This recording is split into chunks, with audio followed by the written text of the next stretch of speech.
প্রশ্নটিকে ধারণ করার চেষ্টা করেন এবং তাকে কেন্দ্র করে সংগঠিত তৎপরতা শুরু করেন, সেটা নিঃসন্দেহে একটা জাতি বলেন, একটা জনগোষ্ঠী বলেন, একটা রাষ্ট্রের উত্থানের সংগ্রামের অত্যন্ত গুরুত্বপূর্ণ ঘটনা।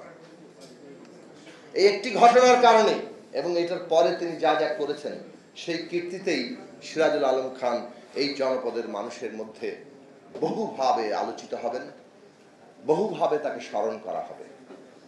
যখন আমরা সত্যি সত্যি রাজনৈতিকভাবে আরো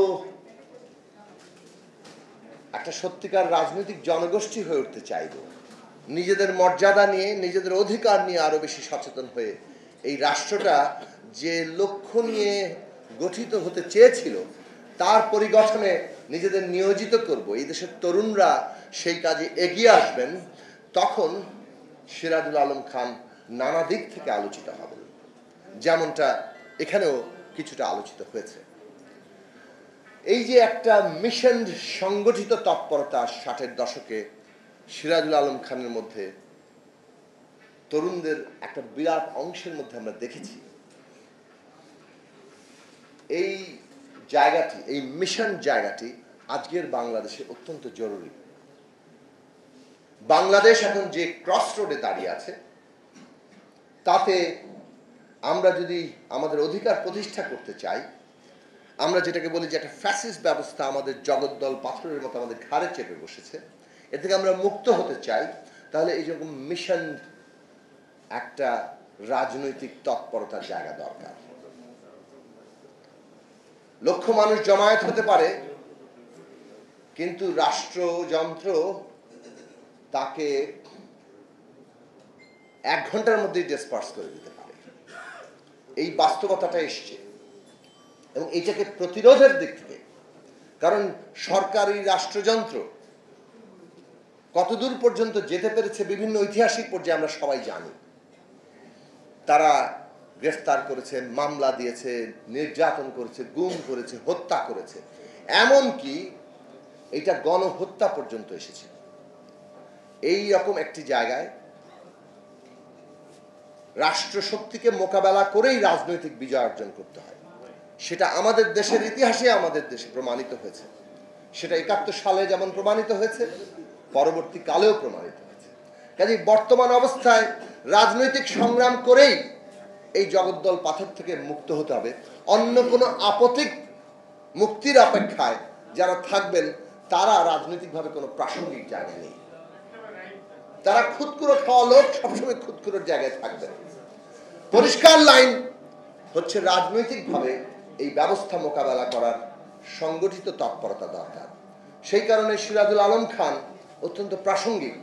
বাংলাদেশের তরুণদের মধ্যে, বিশেষত ছাত্র তরুণদের মধ্যে এই মিশন তৎপরতা কারা শুরু করবেন, যে এই ফ্যাসিস্ট ব্যবস্থার বিরুদ্ধে আমরা লড়ব, রাজপথে দাঁড়িয়ে থেকে লড়ব এবং লড়তে লড়তেই এই সংগ্রামকে বিজয়ী দিকে নেওয়ার জন্য চেষ্টা করব। জনগণের মধ্যে সেই আস্থা, ভরসা, সাহসের সঞ্চার করব, যাতে করে এই রাষ্ট্রশক্তির যত শক্তি নিয়েই তারা ঝাঁপিয়ে পড়ুক, সেটাকে মোকাবেলা করার সাহস এই জনগোষ্ঠীর মধ্যে তৈরি হয়।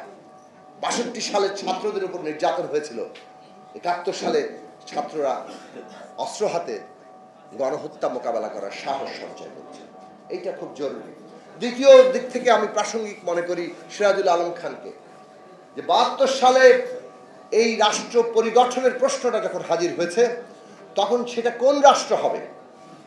মুক্তিযুদ্ধের ঘোষণার মধ্যে যে সাম্য, মানবিক মর্যাদা, সামাজিক ন্যায় বিচারের ঘোষণা এসেছিল, এইটাকে কি সেই সমস্ত সংগ্রাম ধারণ করেছিল? সেটার উপযোগী রাষ্ট্র ব্যবস্থাটা কি হবে সেটাকে কি ধারণ করা হয়েছিল?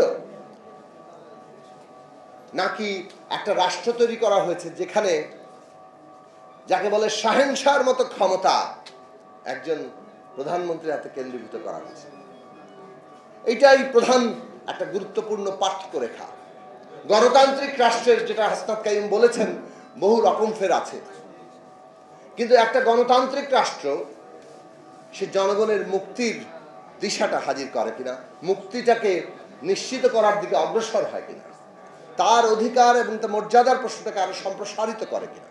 বিশেষভাবে গণতন্ত্র মানে যেহেতু সংখ্যাগরিষ্ঠের শাসন, সেই সংখ্যাগরিষ্ঠের শাসনে সংখ্যালঘিষ্ঠ তারা কি তার অধিকার এবং মর্যাদা পাবে কিনা? একটা গণতান্ত্রিক ব্যবস্থায় সংখ্যাগরিষ্ঠ শাসন করে, কিন্তু সংখ্যালঘিষ্ঠরা সেখানে তার অধিকার এবং মর্যাদা নিয়ে হাজির থাকে। এইটার জন্য যে জবাবদিহির ব্যবস্থা তৈরি করতে হয়, সেখানে ক্ষমতা যদি এরকম সহিংসার মতো চরিত্র লাভ করে, তাহলে সেটা কখনোই নিশ্চিত হবে না। আজকের দুনিয়াতে তাকিয়ে দেখুন, একেবারে যুক্তরাষ্ট্র থেকে শুরু করে, মানে পুতিন কিংবা চায়না, এগুলো আলোচনা আমরা বাদই রাখলাম, তাদের তো গণতন্ত্রের কাঠামোর মধ্যে আপাতত ধরা হয় না, কিন্তু মডেলটা যদি ধরা হয় যেখানে গণতন্ত্রের কিছুটা চর্চা হচ্ছে, সেখানে যুক্তরাষ্ট্র থেকে ভারত পর্যন্ত, সেখানেও কিন্তু এই রকম কর্তৃত্ববাদী ঝোঁক, কর্তৃত্ববাদী ব্যবস্থায় পরিণত হওয়ার দিকে যেমন গণতান্ত্রিক ব্যবস্থা যাচ্ছে, সেটা নিয়ে উদ্বেগ, লড়াই মানুষের মধ্যে আজকে নানাভাবে তৈরি হচ্ছে। বাংলাদেশ সেই জায়গায়, রাশিয়ার পুতিন বলেন, পাকিস্তানের উদাহরণ বলেন, যেটা ভারতের নেতারা এখন দিচ্ছেন, তার চাইতে যে আরো ভয়ঙ্কর অবস্থায় গিয়েছে, এবং বাংলাদেশ এখন কর্তৃত্ববাদের মডেলে, ফ্যাসিস্ট মডেলে দুনিয়ার 1 নম্বরের জায়গায় আছে, সেটা সকলেই জানে। এইরকম একটি অবস্থায় সিরাজুল আলম খান ভাবেন অংশীদারি গণতন্ত্রের কথা, যেই গণতন্ত্রে বাংলাদেশের কেবল সংখ্যাগরিষ্ঠের শাসন চলবে তা না। ভোট পেয়ে আপনি সংখ্যাগরিষ্ঠ হতে পারেন, কিন্তু সমাজের বিভিন্ন শ্রেণী এবং পেশার অংশের মানুষের প্রতিনিধিত্ব ক্ষমতা ব্যবস্থার মধ্যে এমনভাবে থাকা যাতে প্রত্যেকটি অংশের স্বার্থের প্রতিনিধিত্ব যেমন থাকে, তেমনি জবাবদিহিতার জায়গাটাও থাকবে। এটা খুব গুরুত্বপূর্ণ প্রশ্ন। এর কাঠামোগত জায়গা তিনি চিন্তা করেছেন এবং জীবনের শেষ দিন পর্যন্ত সেই জায়গাটা থেকেছেন। ফলে একটা জাতির উত্থান, রাষ্ট্রের গঠন এবং রাষ্ট্র পরিগঠনে তার চরিত্র কি হবে, সেইখানে এসে একটা বিকেন্দ্রীকৃত, একটা অংশীদারি গণতন্ত্রের ব্যবস্থা, যেখানে জনগণের কাছে জবাবদিহির জায়গা থাকবে, এই প্রশ্নগুলো নিয়ে চিন্তা করা বাংলাদেশের আজকের প্রেক্ষাপটে তাকে আবার নতুন করে প্রাসঙ্গিক করে তুলেছে।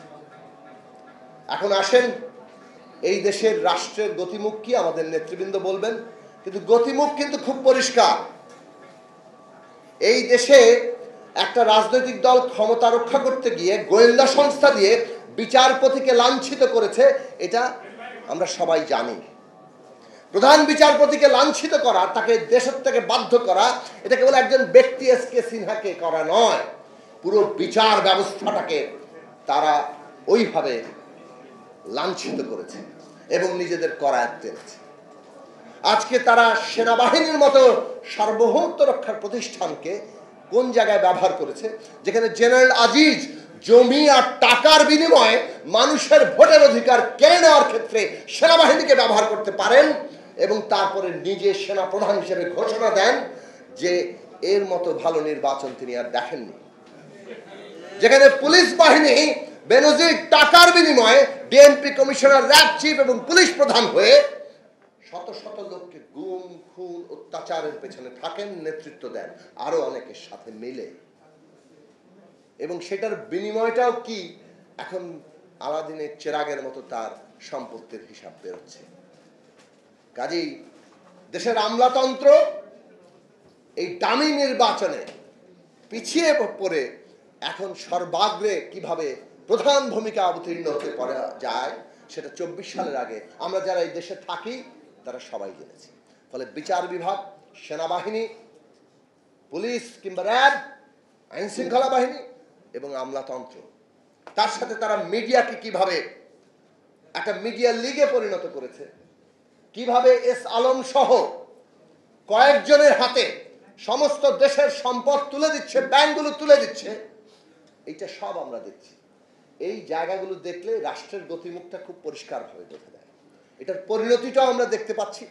আমাদের রিজার্ভ কোথায়, কিভাবে মূল্যস্ফীতি, দ্রব্যমূল্য সমস্ত জনগণের ঘাড়ে চেপেছে। এখন এই লড়াইয়ে আমরা ওই রকম মিশন এবং ওই রকম দিশা নিয়ে হাজির হতে পারবো কিনা, ওই তরুণদের আমরা সংগঠিত করতে পারবো কিনা, যারা এই লাঠিগুলি, টিয়ার গ্যাস, এই সরকারের সমস্ত ষড়যন্ত্র, তাদের সমস্ত এই যে নীলনকশা, এটাকে মোকাবেলা করে রাজপথে টিকে থাকতে পারবে। আর সেটা করতে গেলে একটা মানুষের মধ্যে নতুন স্বপ্ন এবং জাগরণ তৈরি করতে হয় যে একটা সত্যিকার গণতান্ত্রিক রাষ্ট্র হবে। রাজনৈতিক দলগুলোর কাছে এখন এটা গুরুত্বপূর্ণ প্রশ্ন যে সত্যি সত্যি আওয়ামী লীগ কিংবা তার অতীতে বিএনপি এবং অন্যান্য শাসন তার চাইতে আগামী দিনে যে শাসনটা আসবে সেটা নতুন এবং গণতান্ত্রিক এবং ন্যায়পরায়ণ শাসন হবে।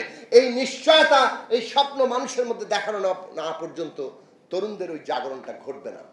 রাজনৈতিক নেতৃত্বের কাছে সেইটাও একটা বড় চ্যালেঞ্জ। আমরা লড়াই করেছি, কিন্তু লড়াই এখনো বিজয় অর্জন করতে পারিনি। সেটা জনগণের শক্তি এই রাষ্ট্রশক্তিকে মোকাবেলা করে বিজয় অর্জনে যাওয়ার মতো পরিস্থিতিতে পৌঁছায়নি। সেই পৌঁছানোর জায়গায় আমাদের যেতে হবে, বিকল্প কোনো পথ আমাদের নেই। যে লড়াই 60-এর দশকে শুরু হয়েছিল এইরকম মোকাবেলা করে একটা সশস্ত্র প্রতিরোধ যুদ্ধে পরিণত হয়েছিল, আজকের দিনে ওই প্রতিরোধ যুদ্ধের মতো একটা মানুষের মধ্যে আশা এবং সাহসের জায়গা সৃষ্টি করা ছাড়া অন্তত পক্ষে এই বাস্তবতায় নতুন কোনো বিকল্প দেখি না। সেই কারণে সিরাজুল আলম খান আমাদের